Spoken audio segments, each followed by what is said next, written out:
kino-consider na isa po sa mga pinakamahalagang conversion. Bakit?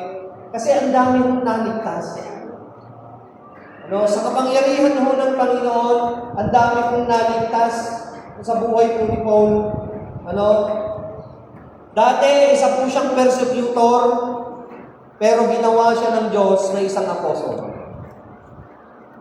Na dati siya pong isa pong sa kanyang sarili ay sumusunod sa law, sa batas. But now, he became a preacher of grace.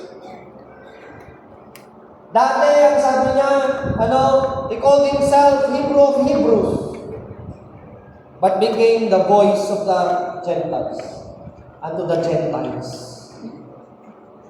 Dumating ang tinig ng Diyos habang si Pablo, si Saul, ay nagsisikap po na gawin ang inaakala niyang kalooban ng Diyos.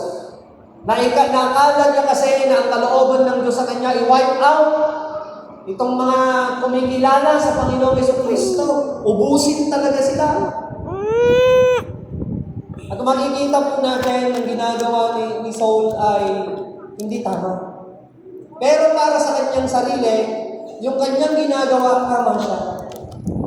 Yung pag-uusig niya sa mga Kristiyano ay malinaw ho na hindi ho tamang kalooban ho ng Diyos.